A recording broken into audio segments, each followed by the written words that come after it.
Hey guys, welcome back to the New Nine podcast. I'm your host, Brandon Cabot, and today we have a really wicked guest for you guys. I say that every episode, but this is someone we've been trying to track down for a while, and finally he responded and he's able to come on. This is someone I met 10 years ago, kind of by fluke and chance, and I've been waiting 10 years to give him an apology, so I'm really looking forward to dive into that. If you like sports, specifically hockey, you're going to love this podcast. Let's go check it out now, and I'm going to head over to my interview with the one, the only, James Duthie.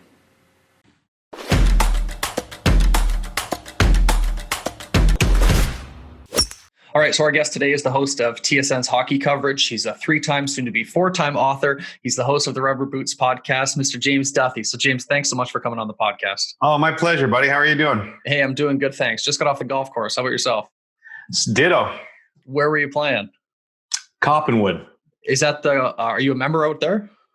I am an ambassador, which is probably a long story, which is too long to explain, but I've been playing out there this year, and actually was playing out with Bob McKenzie today and Rod Black, two of the legends of TSN, and Sean McKenzie, Bob's son, who I play with a lot. And Bob actually holed out for Eagle. Come on.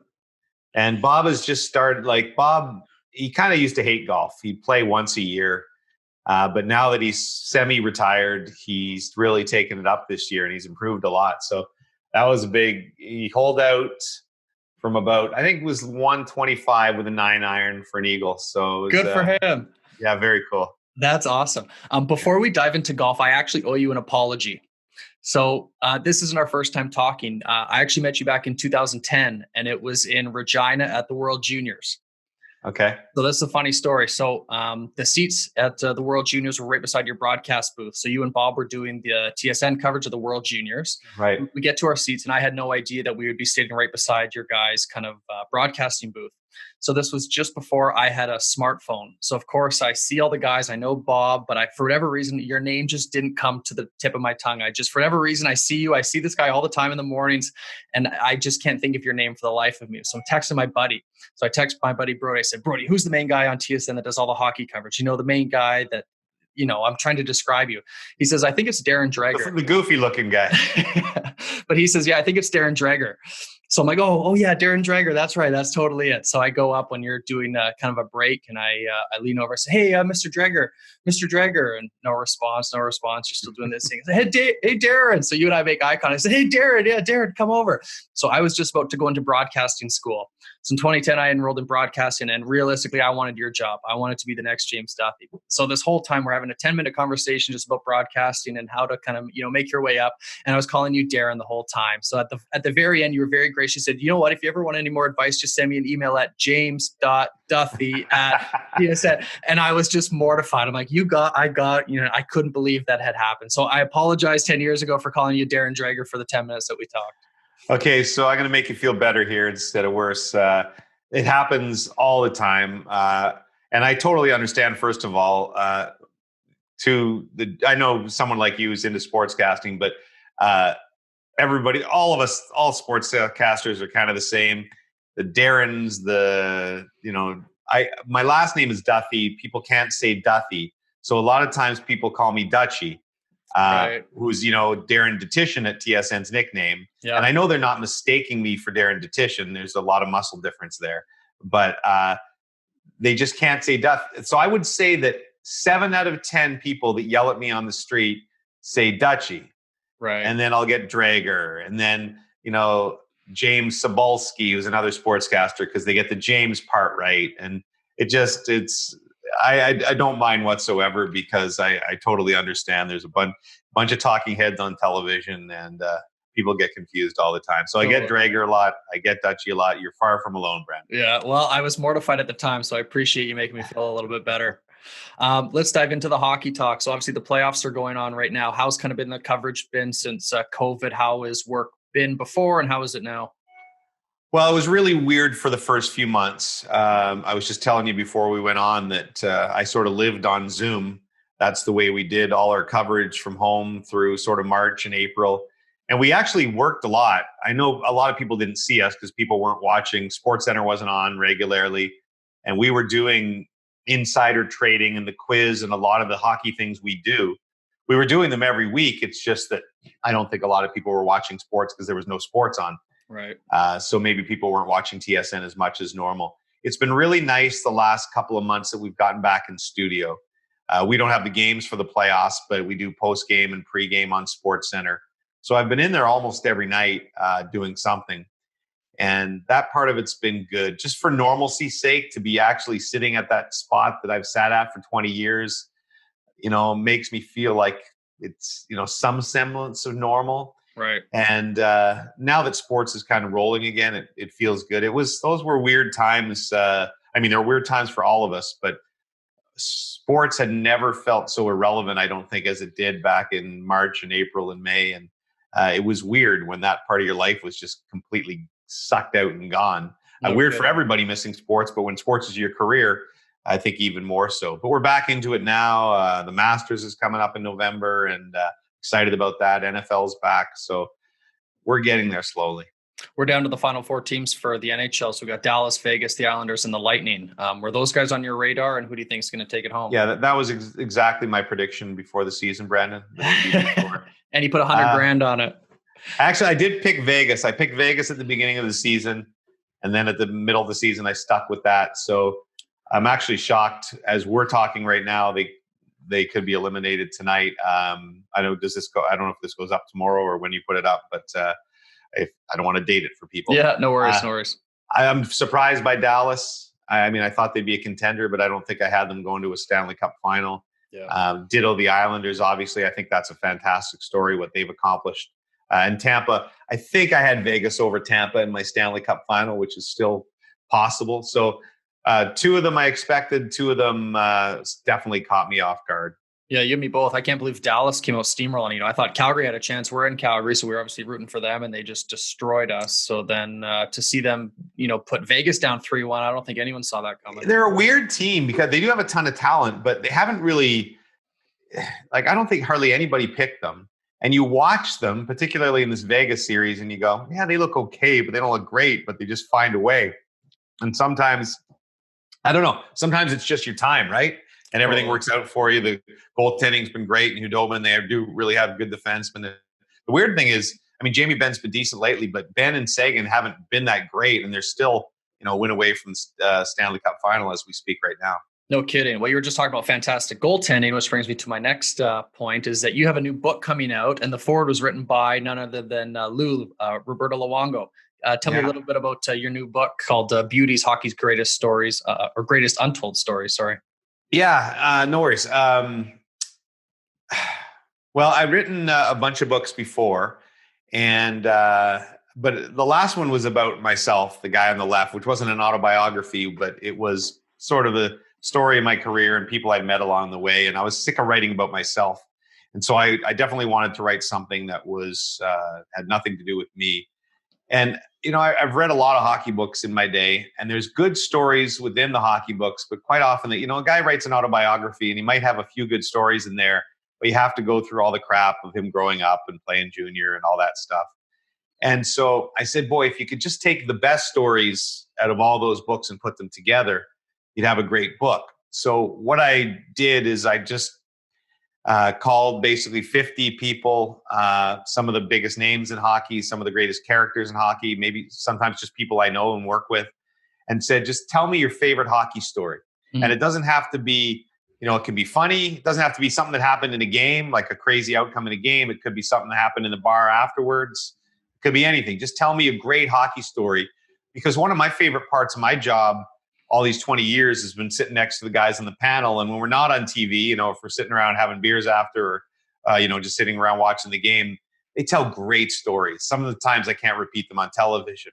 Yeah. And so I thought with a book, I could get away with that. And it was a really, really fun process to do. I got to talk to the greats like Wayne Gretzky, Connor McDavid, Sidney Crosby, all Austin Matthews, Bobby Orr, which was a huge thrill, all those guys. But also guys that lesser names, but had great stories, right? I really tried to get some great storytellers. And I'm lucky that I work with a lot of them. Right. Bob McKenzie and Drager, guys like that are in the book too. And Noodles McLennan and Jeff ONeil. So it was really fun for me just to listen to the stories and then write them up. And I think people are really going to like it. Let's give a little teaser off the top of your head. Who told a great hockey story? Wow. I'm going to have to get used to this. I'm about to start doing media for the book, and I have to get these answers ready, Brandon, because I'm not ready. So you're good practice. Well, I mean, there's every single one of them. I don't know if I have a favorite. Off the top of my head, Jamie McLennan tells us two great stories. One about beating up a mascot during an AHL game in St. John's, Newfoundland, and one about getting yelled at by Daryl Sutter. Really yelled at by Daryl Sutter. Daryl Sutter gave him a report card one day. Here's a timely one. John Cooper, the coach of the Lightning, back when he was the coach of the Syracuse Crutch. I'll tell you this one really quickly. Dustin Tokarski was his goalie. And basically, Dustin got carjacked on the morning of a game. And was really shaken. And Cooper got called just before he was leaving to Binghamton to go to the game and said that your goalie's at the police station. So he runs to the police station, finds out that Dustin's been carjacked. Long story short, they end up racing to the game and get there just like a minute before the game starts. He gives Dustin the night off because he's been through a traumatic experience, carjacked at the knife point. They are down 5-0 midway through the game, and he has to pull Dustin out of the dressing room and get him dressed, and they end up coming back and winning 6-5. So, Cooper calls it the craziest game of his entire career. So that's hilarious. Yeah, things like that. And the book is full of those things. Crosby was a real pleasure because, he always isn't the most exciting interview, as you know. Right. But he really opened up, and it was funny. Guys contacted me in different ways. Some I had phone interviews with, some I sat down with in person. Sid kept sending me voice memos. So really? I just would get, on a random day, I get this 5-minute voice memo, and then a couple of weeks later, I get another one. He goes, "Oh yeah, I forgot to tell you this other story." And he just kept telling me more and more stories. There's a great chapter about Sid from Junior in Rimouski, which I really like. So like I said, I'm going to have to pick favorites because I'm going to get asked this question a lot. But yeah. I'm really all 50 stories in there are they're all different, and I kind of love them all. They're kind of your babies when you write them, right? I believe it. I'm looking forward to the book. Thanks so much for giving us a little teaser. Yeah, no worries, buddy. Thank you. You told me this podcast too, to tease another. We're turning the book into a podcast, which will be not your typical, you can do oral versions of books. A lot of people, but instead of just me reading the book, we have all the sound of the people telling the stories. And Christoph, who's my producer for the Rubber Boots podcast, who's brilliant, adds all the sound effects and background sound. So it's really like you're into a story, kind of like a radio documentary. So I think people are going to like that as well. I'm looking forward to it. 10 years ago, when I was asking about the broadcasting industry, you told me it's not an easy road to get to TSN, that you got to visit a lot of small towns and go in places you might not expect. Was TSN always the goal for you in your broadcasting career? Or, how did you end up there, and did you think you were going to make it there? Well, it didn't exist when I was a kid, so it wasn't the original goal. I think my first dream of sportscasting was probably to do NFL play-by-play or CFL. I just loved football, and I would turn down the volume and do play-by-play when I was in my teens. TSN was, I'd have to do the math. TSN was probably born when I was 20 or something like that. And as soon as I got into sportscasting, I was a local sportscaster and newscaster in Ottawa, and TSN started to become a thing in Canada. It did become the goal. It really did. And it's funny, I went out to Vancouver, left Ottawa, took a job out in Vancouver as a news reporter. And my then girlfriend, now wife's parents came out, and we were on a fishing boat in English Bay. And I literally had a salmon on the line. And I had this Jack Russell Terrier dog who was going crazy because he was crazy about fish and water. It was just a surreal scene where I was reeling in this salmon in the middle of English Bay, and my dog was almost jumping overboard, and my phone rang, and it was Keith Pelly who calling to offer me the job at TSN. So I'll never forget the moment. And he's like, "What are you doing?" I'm like, "You're not gonna believe this. I got to reel in this salmon, and my dog's about to jump overboard." And, that was, certainly one of the defining moments in my career, because I had always dreamed about coming to TSN, and it came true in those weird circumstances. So cool. Now there's a younger generation of broadcasters, similar to like myself, that they want your job, and you're still working there. So what would you tell someone who wants to be on the next TSN panel? Yeah, give me a few years. Yeah, I get that a lot. I'm sorry. People probably hope I get hit by a bus one of these days. And, Knock on wood. I hope to do it yeah, exactly. I hope to do it as long as I can. I'm sure they'll kick me out eventually. Uh, for young broadcasters, I mean, so much of it is patience. It is hard work and believing in yourself. And you have those doubts. I had lots of years in Ottawa where I thought, oh, geez, I loved Ottawa, but I'm never going to get to TSN or never going to get the break. And then it sort of just happened for me.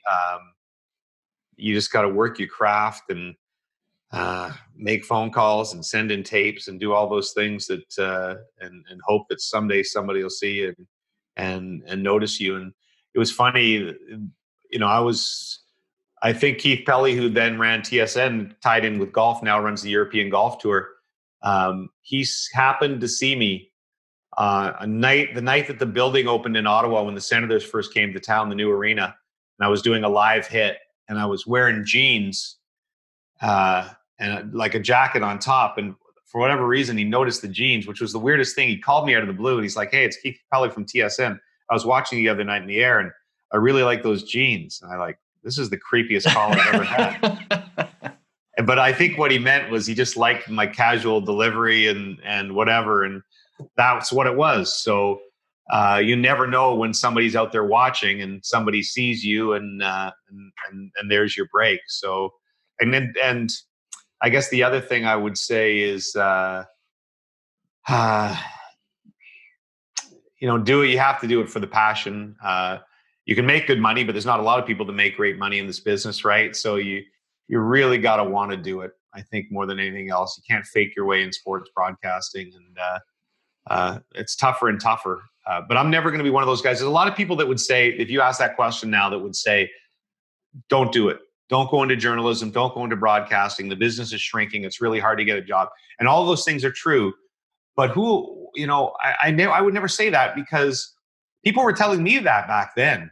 People were saying, you don't go into sports. It's a dead end street. I kept hearing that over and over again back when I was a news reporter. If I had listened to all those people, I would have never got to do all these amazing things that I've gotten to do. So who am I to tell somebody, how do I know that the person listening to this is not the next, me or Kate Burness or Darren Dee or whoever, Bob McKenzie, whoever that is. Right. So I would never lead someone away from pursuing their passion. Well, that's good to hear. Not only do you cover hockey, I'm most jealous about this portion of your career, which is covering the Masters. Right. We're a golf first podcast. Tell me about getting to cover the Masters. Amazing. I first got to do it in 2002, and I'm trying to think of why I got to do it in 2002. I think back then we didn't have the rights for the playoffs or something. And so I wasn't covering games. And I always wanted to do it. So I guess asked, and they were kind enough to let me do it. And then the funniest thing, when TSN lost the national hockey rights 6 years ago, which was a big deal, and it was kind of crushing at first because we'd done it for so long and we thought we did a really good job and we're very proud of our work. But in many ways, it turned out good for me because I had never gotten into the business wanting just to be a hockey broadcaster. I wanted to do a lot of sports. And so when that happened and they came to me and said, "Okay, what do you want to do now? We still have lots of hockey, but you're going to have some other openings." And I said I would like to do the Grey Cup and the Super Bowl and the Masters, and they were kind enough to let me do those things. So that's how it came about. And it's probably wrong to say this, keep it between all of us, but golf is probably my number one passion now. I love hockey.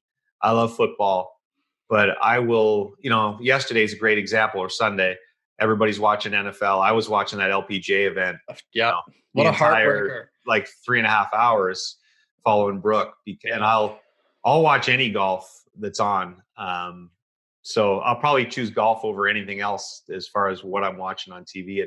It's really I had 3 kids in 3.5 years and a crazy life for 15 years. So I was only playing, 7-8 rounds a year and a lot of tournaments and playing my own ball maybe 3-4 times a year. So only about 3-4 years ago, as my kids got older, did I start playing a lot.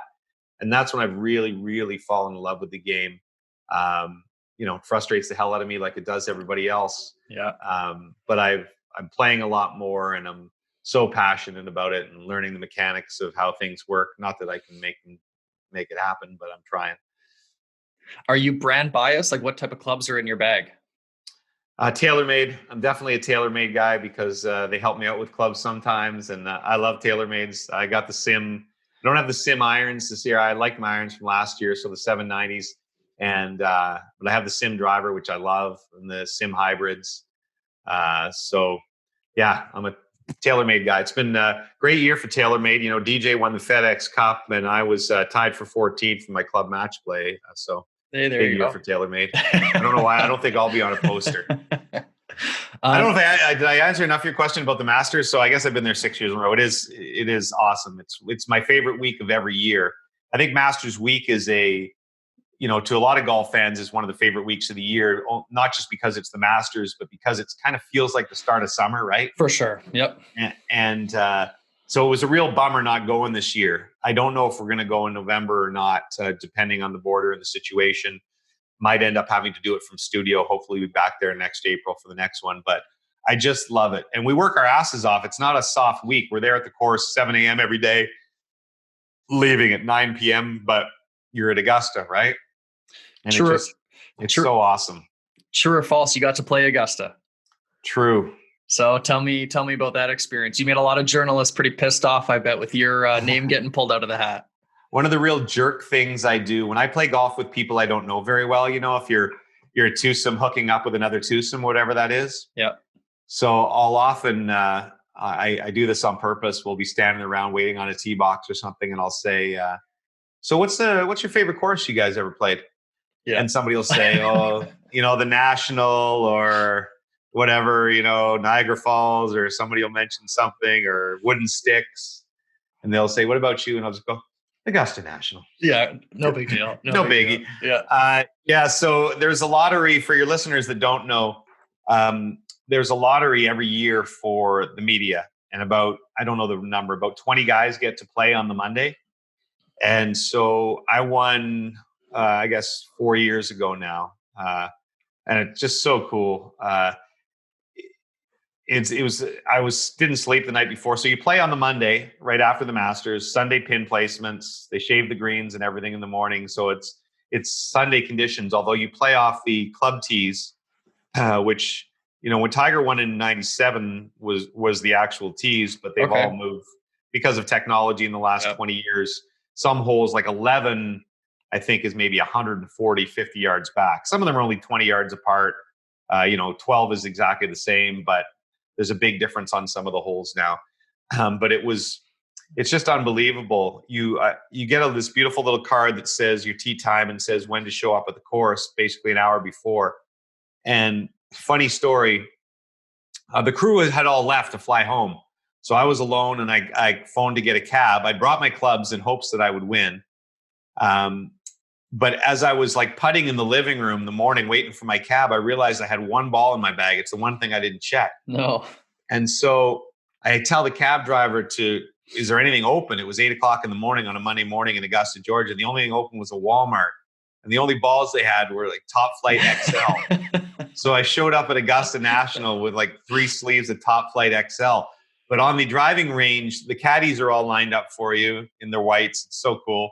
And the balls, they use Pro Vs with the Augusta logo on them.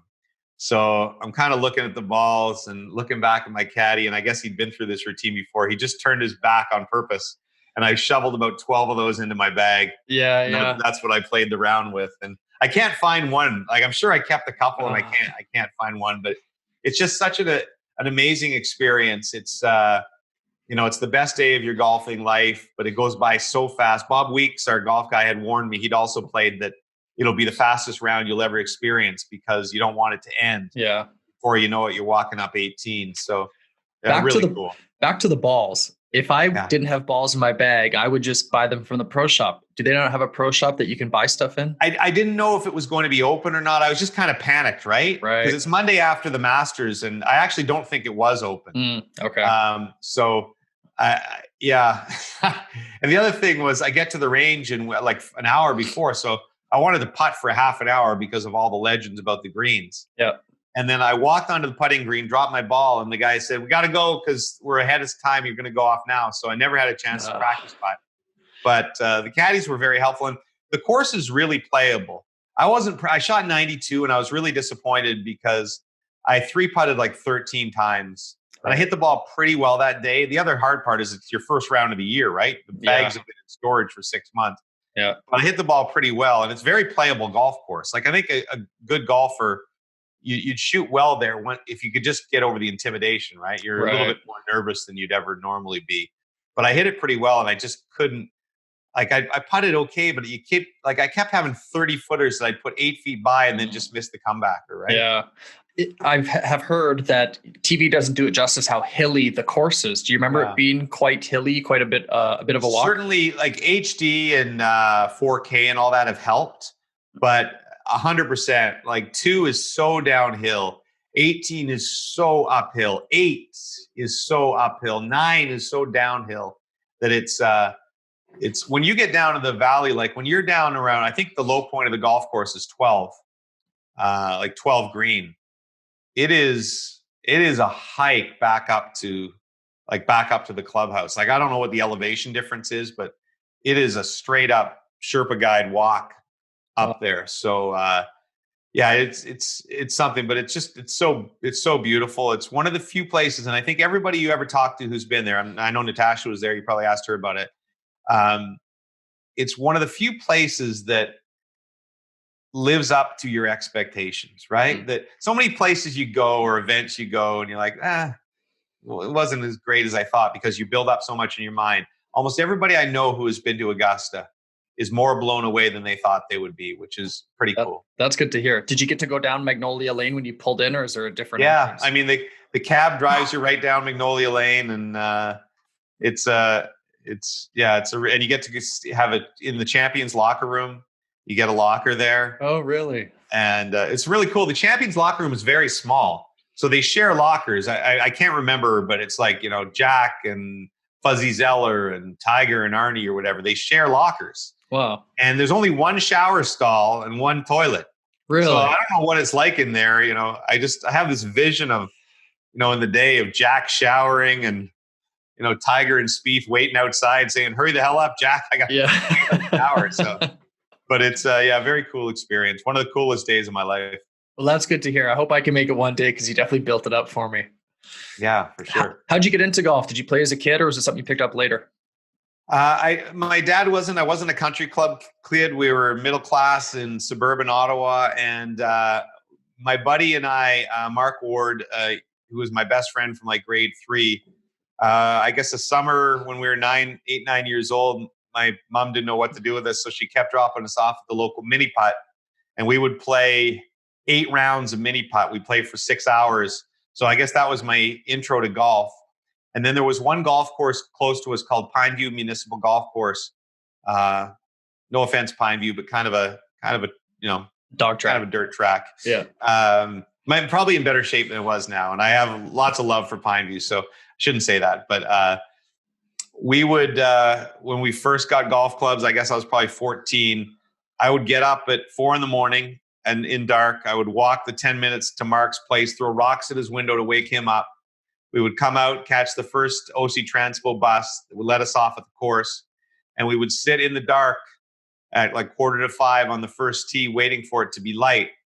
And basically the reason for this was because we had no money. And so where the clubhouse was situated, if we could get through 9 holes, we had a time where the staff, like the pros and stuff, didn't show up till 7 a.m. or 6:30.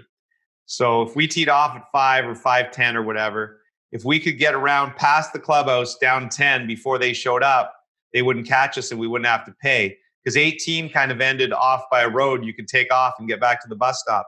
So we never paid for golf and would golf there, once a week. 14, 15, 16. Sorry, Pineview, I owe you about $1,000.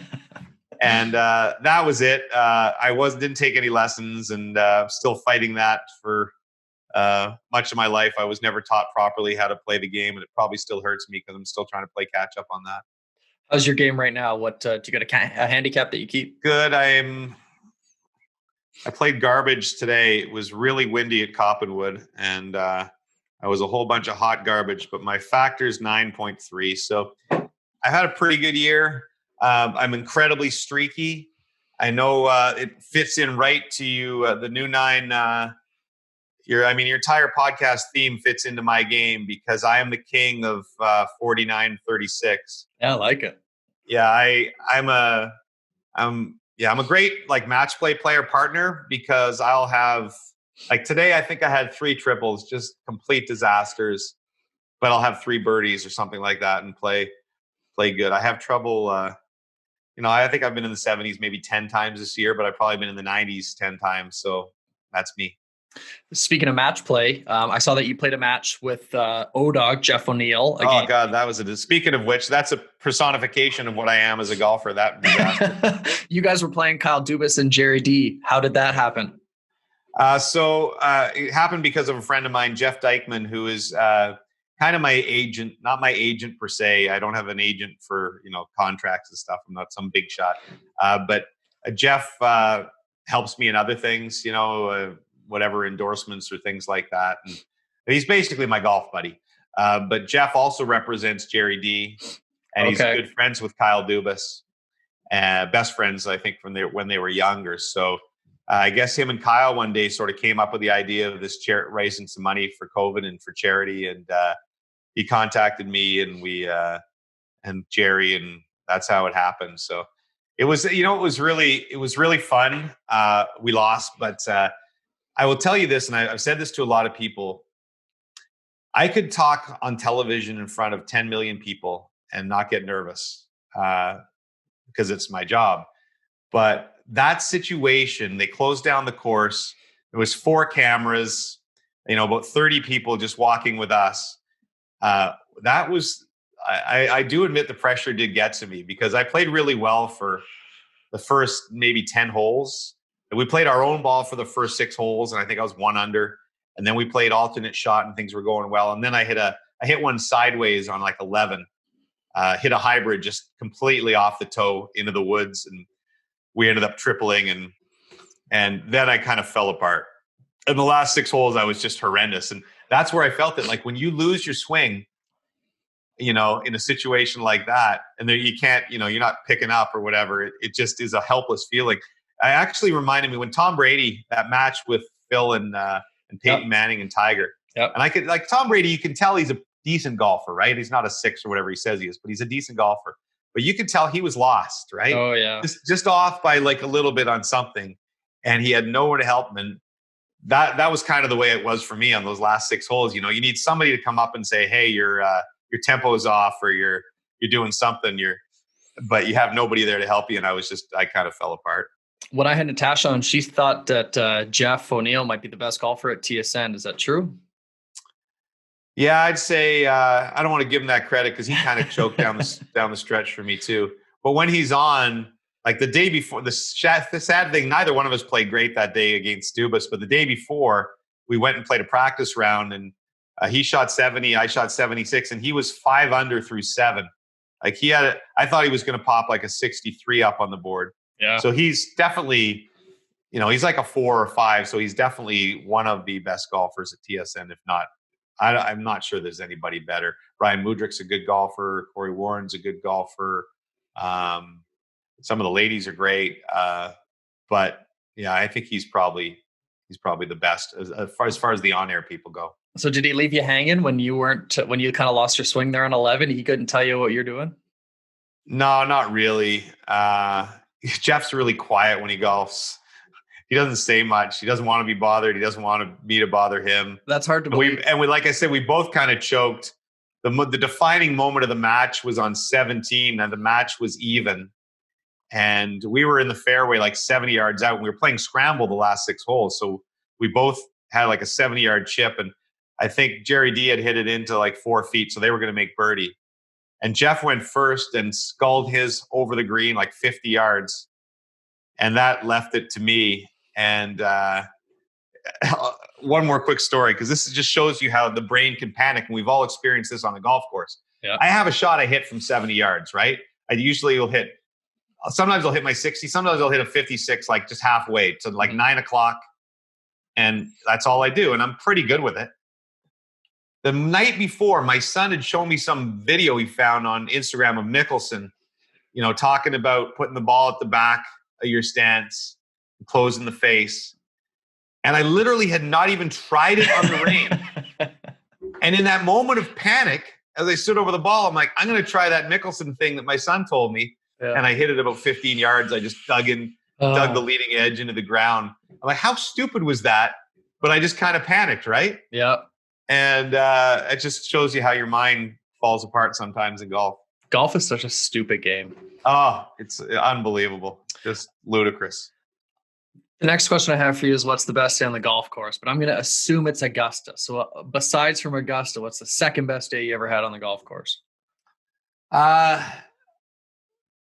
One of my favorite place in the world. And if someone asked me if you had a choice to go play around again, I guess I'd probably take Augusta, but it would be narrow over Cabot Cliffs and Cabot Links out in Cape Breton is my favorite place to go. I'd been there 4 summers in a row, got kiboshed, of course, this summer because of COVID. Yeah. But I look forward to those 3 days that we go out as much as anything in the year. And I could pick from a variety of rounds only because it's fresh in my mind, because Sean McKenzie and I were having a match today and he won the first 4 holes. And I came back and I lost on 18 to him. But there was a round, I think our last round last year at Cabot Cliffs, which is just this gorgeous course. I lost the first 4 holes and I was 8 over after 4, which going back to the streakiness. Okay. Yeah. So like Sean was 1 under and I was 8 over after 4. I lost a ball in a bush. I took a triple. I took a quad or something. It was just awful. And the next 12 holes I played in 2 under. And I just couldn't. It was one of those days where the sun was going down and it was a beautiful day and I couldn't miss for 12 holes. And I was saying to myself as I was walking up like 17, like, this is the best I've ever played golf. And to be able to do that on maybe your favorite place in the world. Now I hit a ball in the ocean on 17, which cost me breaking 80, but I think I shot 80 on the nose after I was 8 over after 8. So I was really proud of that.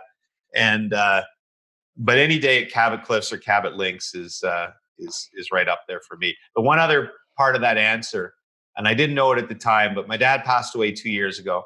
And I only ever played 1 round of golf with my dad. My dad was not a golfer. But when I was about 16, he took me out in Tweed and we played together. And he was terrible. And I was probably terrible too back then. But the fact that he took me out, he didn't like golf. Only in retrospect over the last few years have I come to appreciate that day a lot more. Right. Well, I'm sorry for your loss, but it's good to hear you got to get out with him at least once. Yeah. No, thank you very much. It's good memories. He had a great life. So. Oh, good. What's the worst day of golf you ever had? Oh, man. There's not many bad ones. Losing that match this summer was pretty bad, and having to relive it on television because there was 4 cameras there. That wasn't very good. Man, I can't think of too many. And I think that's one thing that I have somewhat perspective on, is that I don't get, I get frustrated like anybody else, but I don't really get super angry, because I do realize how lucky we all are to play, and that any day on a golf course is better than anything else. So I can't think of too many miserable days I've had on a golf course. I think that once in my 20s, I was like super hungover and like threw up 3 times. And it was like my 1 round a year playing with a couple of buddies who came into town or something, or I came into town to see them. It was outside Ottawa. I can't remember the golf course. Yeah. And so that was pretty miserable. But that's funny. But besides that, there's not too many bad days. Well, you told me already you're the king of new nines, Mr. 3545. Have you had any? I have the all-time record, by the way. This is like, this should be the, you're not even going to believe this, but I don't make up stories. This is true. Wooden sticks, probably 20 years ago, playing with Dave Amber and a couple of his buddies. And we played some weird game where, you had to count everything. There was no maxes or anything like that, right? Yep. And I think we played the back 9 first, and I shot 60. Now, that sounds awful, and it is. But I think I had like a 14. So we were playing from the backs, and I think it was windy, and on 17, I put like 7 balls in the water or something. Okay. So I think I had like a 14 and a 12 or something, and shot 60, and shot 36 on the back. Come on. 30. That's 24 strokes difference in 9 holes. Nobody will touch that. Yeah. That's a new 9 record, right? That is a new 9 record so far. 36. Somewhere buried deep in my room, I still have the scorecard. Well, if you find it, take a picture of it, and I'm putting that up. Yeah. Have you ever had a new 9 in life? Have you ever had a shitty relationship or job experience, or just something's not going your way and you're able to turn it around and turn it into a positive? Wow. I mean, I think I've had plenty of those. I think we all have had tons of those. Well, the example I gave you earlier on the show when we lost the NHL rights, and that was one of the worst days of my career. And, out of that, I get to cover the Masters and the Super Bowl and all those other things. So there's one for you. Personally, I've had a couple of people really close to me who've gotten really sick and were not given much chance and are still with me today. So those things I think are the ultimate new 9s, right? Absolutely. That you could possibly have. But I think like anybody else, I've had bad times and good times and bad breaks and good breaks. And fortunately, the good breaks have outnumbered the bad. But I actually love that name for your podcast and that philosophy because it's so true. It's actually one of the things I lament in golf, though. Today's a perfect example. Sometimes you start to think about the new 9s too early, right?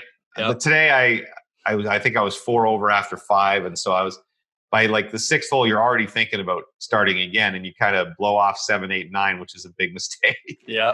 So new 9 is a great philosophy, but get through the other 9 first. Exactly. James, I'm glad that you can resonate with the brand. I really appreciate you coming on. I know a lot of our listeners are going to be so excited to listen to this. Thank you so much for coming on. When is your book coming out? What else could I plug for you?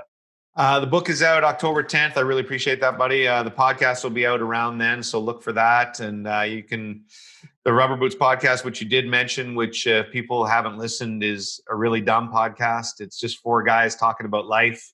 We talk about sports. We talk about what's going on in our relationships and stuff, but it's a lot of fun with 3 of my guys at work. And just keep watching TSN. And I've heard the story of why it's called the Rubber Boots podcast. I'm not going to get into it, but you need to. If you haven't heard the Rubber Boots podcast, you got to figure out why it's called the Rubber Boots. So I'll leave the list. You have to watch. Let's just listen to season 1, episode 1, and you'll know. It was a horrible name for a podcast. It probably cost us thousands of listeners, but I don't care. It was a hilarious story. James, thanks so much for coming on. Formerly Darren Drager 10 years ago, but thank you so much. I really appreciate it, and enjoy the rest of the golf season. I've long since forgiven you, Bill. That's my dad's name. Brandon, my pleasure, bud. I'll talk golf anytime, and best of luck with the broadcasting career and with the podcast. Okay. Right on. Thanks, James. Have a good one. Okay, bud. Cheers. All right, guys, that wraps us up. What a weight off of my shoulders it was to finally apologize to James. He couldn't have been a nicer guy, and I'm so jealous of all of his stories from Augusta and then working on TSN SportsCenter, all the connections that he has, especially in writing his new book, to just call up Sidney Crosby. That is just so cool and so surreal that I hope you guys all check out his book coming out. That wraps us up for today, so I hope you guys do your best to enjoy the golf community, even though it is coming to an end. Make sure you're spending some money in the pro shops, you're buying some new equipment. There's obviously lots of deals out. Do what you can to support the golf community. I hope you hit it long and straight, have lots of birdies, forget about the bogeys, and we'll check in with you next time. So thanks again for tuning in. We'll talk to you then.